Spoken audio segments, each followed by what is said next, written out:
In this presentation, we'll answer the following questions. What are decodable text? Why would we choose to use decodable text? And finally, how can we use decodable text in whole group and small group instruction? To frame our work, let's look at decodable text through the lens of a theoretical model of reading called Scarborough's Skilled Reading Rope, published in 2001 by Hollis Scarborough. This reading rope uses strands of language to explain how skilled reading develops. There are two main strands, the first involving all the components of language comprehension, the second all the components of word recognition. Readers must have solid understanding in both strands in order to become skilled readers. Decodable texts focus on the word recognition strand of Scarborough's Skilled Reading Rope. However, we have learned through research that reading is a complex cognitive process that involves more than simply sounding out the words on a page. Decodables do not address the language comprehension strand of Scarborough's reading rope. While decodable text is a critically important part of early reading instruction, students also must get explicit instruction that builds language comprehension. Now, let's dive into decodable text. What is a decodable text? A decodable text is a controlled text in which the majority of the words can be sounded out based on the phoneme-grapheme correspondences the students have been taught. Decodable text can facilitate alphabetic insight, which helps to remind beginning readers that there are no shortcuts. Every single letter in a word is important. Reading decodable text may also enhance motivation and build confidence because most of the text allows for a decoding strategy. There is no guessing. If you know the strategies, you can read most of the words.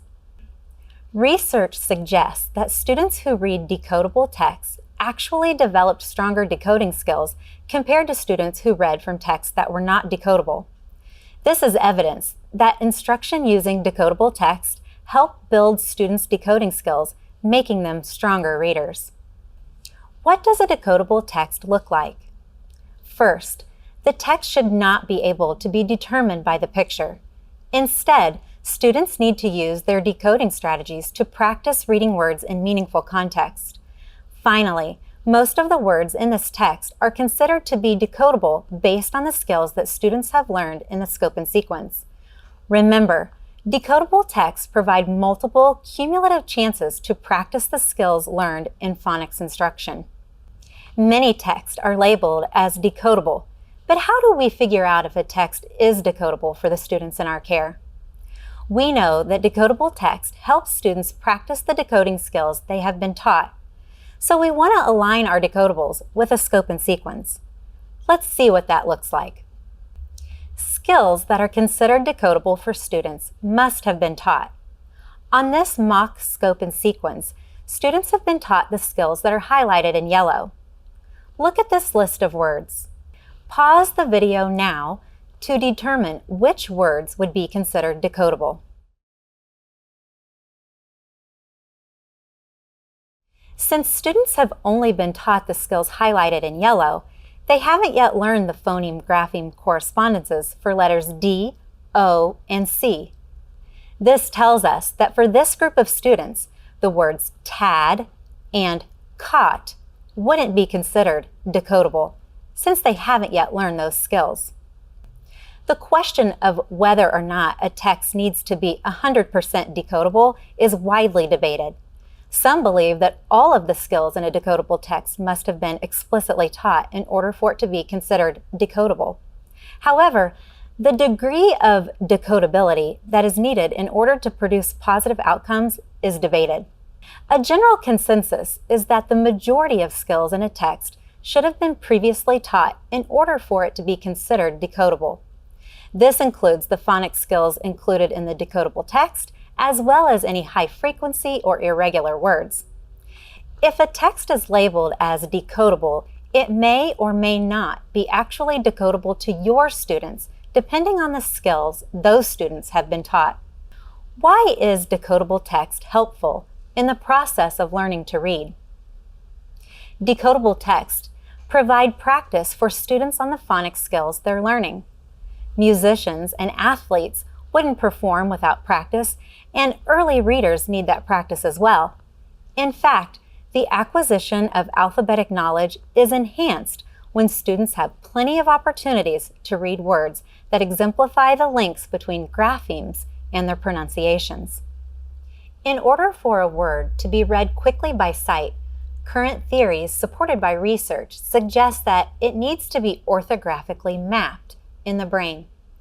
Orthographic mapping is a process in which readers mentally connect a word's spelling, pronunciation, and meaning. These neural connections are orthographic maps that improve reading fluency because a word can be automatically recognized rather than sounding out a word letter by letter, which leads to better comprehension of both sentences and passages. Practicing learned phonics skills through decodable text is thought to aid in this process.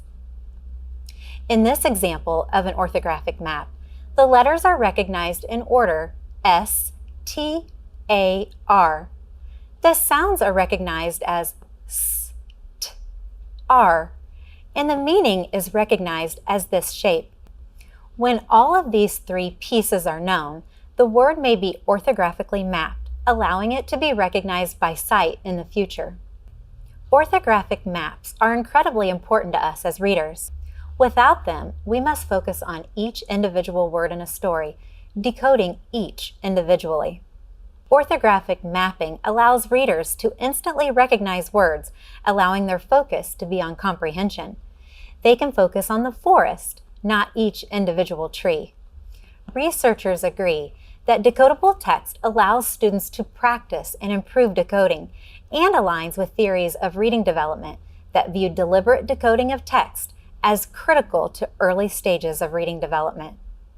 We want to maximize orthographic learning opportunities from the start, which requires us to assign text that will give children reasons to slow down and look closely at print. How are orthographic maps formed? Orthographic maps are formed through decoding and encoding. Some students can decode and encode a word a few times before it is orthographically mapped. Others need more opportunities to decode and encode before a word becomes recognizable by sight. When students read decodable text, they can more readily apply their knowledge of letters and sounds, making it more likely that they will process all of the letters within words and develop fully specified orthographic representations of words.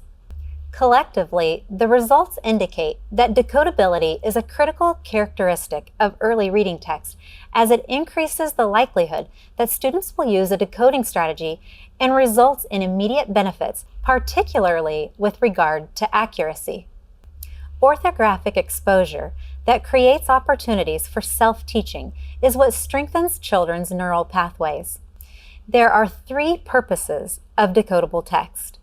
First, to support student readers in word identification. Second, to allow readers to practice what they've learned from your phonics lessons. And third, to direct reader attention to the letters and sounds. Decodable texts are designed to help students achieve mastery in the phonics skills they are learning. When following a systematic scope and sequence, the decodable should contain the previous phonics skills that have been taught, plus one new phonics skill. Now, with all of this understanding around decodable text, how do we implement this instructional practice?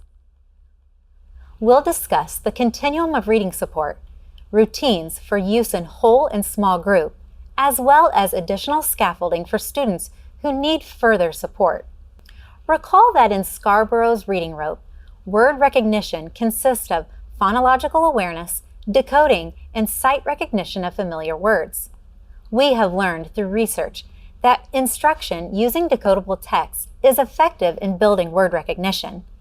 Language comprehension, on the other hand, must still be taught.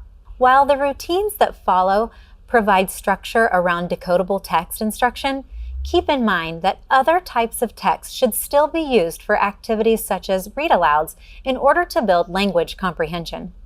Next, we will provide a continuum of reading support because some students need more scaffolding before they are ready to independently decode fluently. However, it is important to note that the goal of providing support is always to move students toward independence. When looking at the continuum of reading support, please keep in mind that the goal is to move students down the continuum from most support to least support, and finally off of the continuum altogether as they are able to read independently. Using this continuum of reading support, adapted from the Decodable Reader Protocol from Achieve the Core, the teacher can determine the method of reading that provides an appropriate level of support for students, while keeping in mind that the goal is to scaffold students toward independent reading. Let's walk through these options step by step. In a group of students who need a significant amount of support reading a decodable text, such as English learners who are just beginning to read, students who are new to decodable text, or students who need significant support in decoding, the teacher may model the passage while students track the words read. A teacher can provide a little less support to students through echo reading. During this practice, a teacher models reading a sentence and the students repeat, reading as they track the words. Another option on the continuum of reading support is to engage in oral close reading. Typically, teachers think of close reading to mean a written exercise with blanks. In the book Explicit Instruction, Dr. Archer and Dr. Hughes recommend this practice as a way to increase student engagement while students engage in supported reading. In this technique, the teacher will read part of a sentence and then give the students a cue, such as a snap, to read the next word or to finish the sentence. The teacher could also highlight words ahead of time or put words in boldface for students to read. This provides less support than echo reading and can be helpful in scaffolding students toward the end goal of independent reading. Another level of minimal support is for students to choral read in unison. This provides less support than close reading and is closer to the goal of students reading independently. The least support is for students to partner read. In this technique, students read the passage with a buddy. This gives the teacher the opportunity to listen to each pair reading to make note of any challenges. Notice that in the 3 levels with the most support, the teacher is doing most of the reading. This is not the end goal. However, for some students, this can be a helpful scaffold in building their confidence toward reading decodable text on their own. Again, the goal of this continuum is not to continue giving students high levels of support, but to gradually release responsibility to students to guide them toward independent reading. Next, let's discuss 2 evidence-aligned routines for using decodable text. The first is a whole group setting and the second is a small group setting. To read a decodable text in whole group instruction, begin by quickly reviewing the target skill. Then, students will practice reading and writing words with the target skill. This is a great time to use multisensory strategies in order to maintain student engagement. Next, pre-teach or review any high-frequency or irregular words that may be challenging in the text. Then, engage in whole group reading based on the continuum of reading support. Students will then partner read twice, taking turns every other sentence and switching parts the second time through. Finally, the teacher will ask whole group comprehension questions. To extend learning when students are finished reading, students may illustrate the text, record their own reading, or write a story extension or retelling. In small group instruction, the routine remains largely the same, with a few minor differences. First, begin by quickly reviewing the target skill. Then, model and help students practice reading and writing words with the target skill through activities such as word chaining.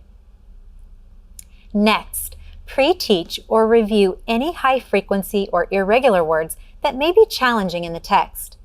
Then, engage in small group reading based on the continuum of reading support. Students then whisper read to themselves while the teacher leans into each student to listen and provide corrective feedback to each student. Finally, the teacher will ask comprehension questions. While listening to students reading, the teacher may observe errors. Each step in this error correction procedure provides the student with another opportunity to read the word correctly. First, a teacher would silently point to the part of the word where the error occurred. Next, the teacher would tell the student the sound. Third, the teacher would ask the student to blend the sounds into a word. If the student is still producing an error, the teacher can model reading the problematic word if necessary. Much like the scaffolding around construction of a tall building, teachers provide scaffolds to students to help support their growth. Additional scaffolds to help develop students' decoding abilities include word chaining through activities such as tap it, map it, graph it, and to practice reading the target skill in real and nonsense words, in phrases, and in sentences. One quick note: decoding practice shouldn't be quiet. In fact, students should be encouraged to read out loud. In order to keep students from disturbing readers around them, tools such as whisper phones or whispering into cupped hands can be helpful. When using decodable text, readers are likely to be more accurate, rely less on the teacher, and apply phonics more frequently. Early exposure to decodable text may help children rely more on decoding and less on guessing over time. Decodable texts support all young readers and are more likely to support beginning decoders at any grade level, as well as multilingual learners, better than non-decodable books can. Recall the neural connections that create orthographic maps. Once words are orthographically mapped, they can be automatically recognized, which leads to improved fluency and better comprehension. Research widely suggests that practicing learned phonics skills through decodable text supports this process.